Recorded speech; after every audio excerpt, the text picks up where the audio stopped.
The Galactic Council's chamber was unlike anything Earth had ever seen, a floating citadel built around a dying star, with walls that shimmered like liquid glass and a ceiling that reflected every galaxy known to the Council. Ambassador Elena Voss stood among 20 alien representatives, each from civilizations far older and larger than Earth's.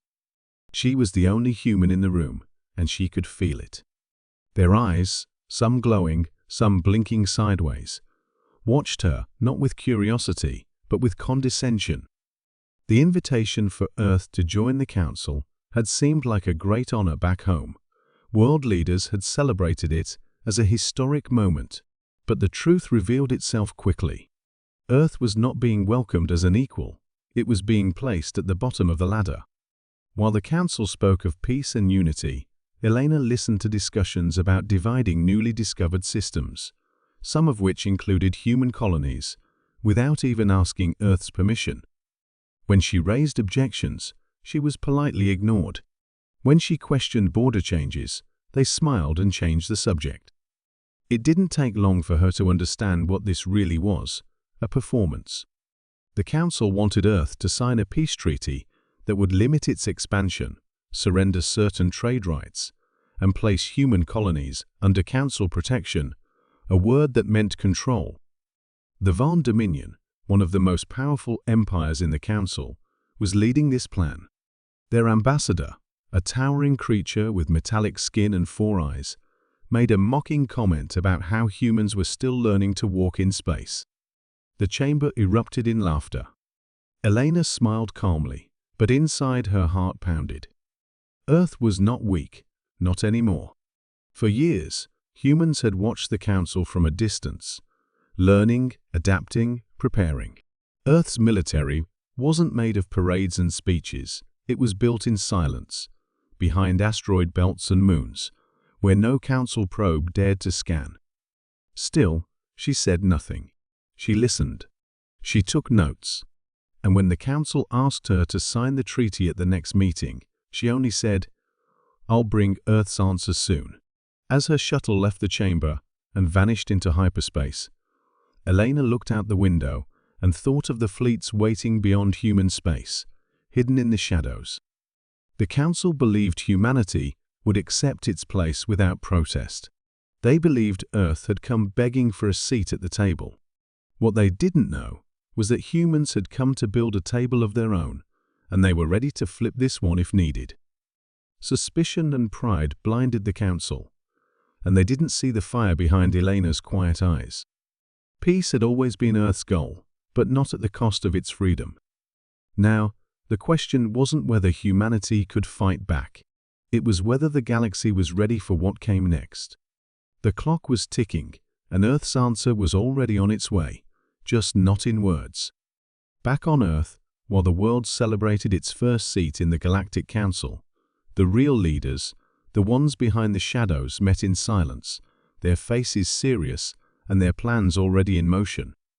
Ambassador Elena Voss had sent a single coded message from her ship, just one word: confirmed. That was all Earth's High Command needed to know. The Council's peace treaty wasn't peace, it was a leash. For years, Earth had worked quietly, building fleets in the dark corners of space, developing weapons never seen before, training soldiers not for ceremony, but for survival. Their ships were hidden behind moons and inside asteroid fields, invisible to scans, waiting in silence. While the Galactic Council thought humans were naive newcomers, Earth was preparing for war, not because they wanted it, but because they refused to be ruled. Elena returned to the Council for the second meeting, this time with calm fire in her voice. She spoke directly, clearly, warning the Council that Earth would not sign a treaty that handed over its freedom. The other ambassadors looked amused. The Van Dominion's delegate leaned back, chuckling, and said, "Your kind still flies ships with buttons and manual controls. What do you think you can do?" Elena looked at him and replied, "Try us." But they laughed. To them, humans were all talk, no teeth. The Council was used to small species giving in after a few threats. used to being the highest power in the galaxy. So they made a bet, a dangerous one. They believed Earth was bluffing, putting on a show to get better terms. They pushed harder, reducing Earth's claim over nearby systems, and gave those sectors to allied species. They thought if they took enough, humans would fold. But they didn't know humans had been pushed before on Earth, in history, and every time, they pushed back harder. In deep space, Admiral Reyes stood aboard the Resolute Dawn, Earth's most advanced warship, silent as the stars around it. He had trained for this day for over a decade. No speeches, no applause, just orders and quiet readiness. Fleets under his command, hidden for years, were now fully active. Hundreds of ships stood by with orders locked in. Elena, still calm, watched as the final version of the treaty was handed to her at the third meeting. The document glowed, full of elegant symbols and false promises. It spoke of peace, but offered chains. She said nothing, just held the treaty in her hand, her fingers steady. Around her, the other ambassadors waited, smiling, believing they had won. But no one saw the signals she had already sent. No one knew that Earth's fleets were now positioned in over a dozen contested systems, ready to strike in seconds. Earth hadn't come to lose. They hadn't come to beg. They had come to test a theory, whether the Council was as strong as it claimed, or just old powers clinging to faded glory. And now, as the treaty lay in her hands, and every eye watched her for an answer, Elena knew exactly what to do. The Council had made its wager. They thought humans wouldn't dare. But they had forgotten the most important lesson in history. The quietest ones often roar the loudest when cornered. And humanity, pushed into a corner, was about to show the galaxy just how sharp its claws had become. The council chamber was silent as Ambassador Elena Voss stepped forward, her boots echoing softly on the polished floor of the ancient hall. The treaty floated above the council's main table, a shimmering document made of light and code, glowing with artificial beauty. It listed every term agreed upon by the council, every demand forced onto Earth, every system stripped from human control, and every law designed to keep humanity beneath the rest. Around her stood representatives of the galaxy's oldest empires, some watching with smug satisfaction, others not even bothering to look up. They believed this moment would mark the end of human resistance, a formal acceptance of their place as the weakest voice at the table. Elena's face showed no anger, no fear, only a calm expression that masked the storm waiting behind her eyes. She reached forward, placed her hands on the glowing treaty, and for a few seconds just stood there in silence. Then, with one slow motion, she pulled the document apart. The light split, flickered, and died. The council gasped. The silence shattered into chaos. Delegates stood, shouted, demanded answers, but Elena didn't flinch. She looked directly at the Van Dominion's ambassador, who now stood in disbelief, and said clearly, "Earth does not accept chains disguised as peace." At that exact moment, in systems light years away, Earth's hidden fleets came alive. The Resolute Dawn, Admiral Reyes' flagship, dropped its cloaking field and revealed its massive form above the disputed planet of Kirill 4. At least 12 other warships appeared beside it, followed by patrol cruisers and smaller strike vessels, each moving into position with perfect coordination. Similar scenes unfolded in 5 other sectors, silent stars, suddenly lit by the glow of human steel. Human forces didn't open fire blindly. They had exact targets, power hubs, signal towers, unmanned defense satellites, all taken out in seconds with clean, precise shots. No civilian colonies were harmed. No warning shots. Just action. In the council chamber, the room erupted into emergency signals and panicked voices. Delegates were receiving live feeds from across the galaxy. Earth's fleets were everywhere, and not a single council patrol was able to stop them. Elena raised her voice just enough to be heard. "We asked for respect. You offered us submission. We warned you. You laughed. She turned toward the door without waiting for a response, leaving behind a room full of confusion and fear. Outside, her escort team waited silently, their eyes scanning every corridor. As her shuttle left the station, the stars seemed to shift around her, no longer cold and distant, but full of fire and movement. Earth had spoken, not with threats, not with weapons of mass destruction, but with precision, timing, and a show of strength the galaxy didn't expect from a so-called young species. For too long, the Council had believed humanity was bluffing, that their talks of unity and defense were just empty words. Now they saw the truth. Earth had been preparing, calculating, waiting for the exact moment to act, not to start a war, but to stop being walked on. And in the ruins of the torn treaty, the Council finally understood what they had awakened. Not a reckless species, but a patient one, dangerous not because of their rage, but because of their resolve. The first shot hadn't been fired in anger. It had been fired in warning, and it was only the beginning. The galaxy watched in stunned silence as news of Earth's precision strikes spread across hundreds of systems. For the first time in centuries, the great powers of the Galactic Council had been outmaneuvered not by another ancient empire, but by a species they had once called primitive. The council chambers, once full of pride and order, now buzzed with panic and disbelief. No one had expected humanity to respond so quickly, so smartly, and with such control. Their ships didn't destroy entire planets or leave wreckage floating in space. They moved with purpose, disabling only military and communication systems, cutting off the Council's control without harming innocent lives.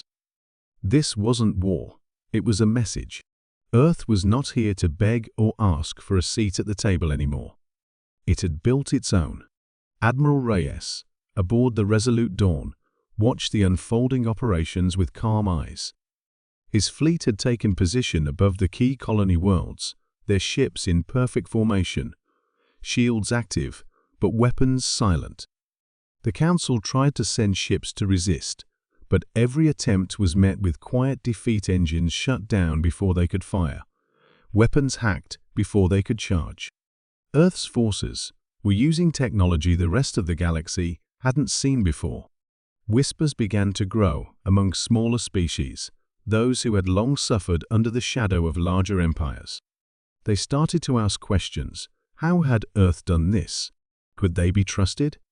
Could they be allies? Elena Voss returned to the council chamber after 3 days of silence, walking through the same doors she had exited without fear. But this time, no one laughed and no one smirked. The same ambassadors who once dismissed her now watched her with careful eyes. She placed a new document on the council table, not a demand, not a surrender, but a proposal. It was called the Galactic Accord, written by Earth, and it spoke of equal rights for all species, protection of colonies, freedom of trade, and shared defense against threats outside the galaxy. There were no tricks in it, no hidden traps, just one clear promise: if the galaxy wanted peace, it would have to be fair for everyone. At first, only a few small species signed on, tired of being bullied. Then more followed. Nations that had once been too scared to speak up now saw that Earth's courage had opened a door for all of them. Even some council powers began to shift, realizing they could not rule the same way anymore. Earth did not celebrate with parades or broadcasts.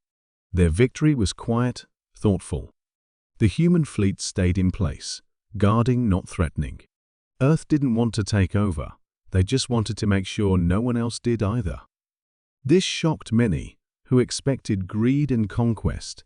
But Earth had come from a long history of struggle and war on its own planet, and it had learned that true strength wasn't in domination, it was in protection.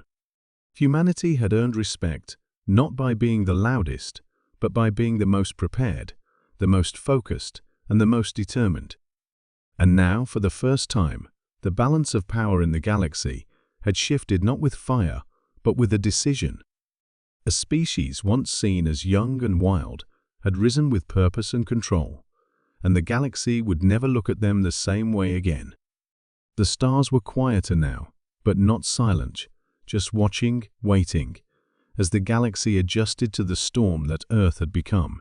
In less than a cycle, humanity had gone from being a background voice in the Galactic Council to the center of every conversation in every system.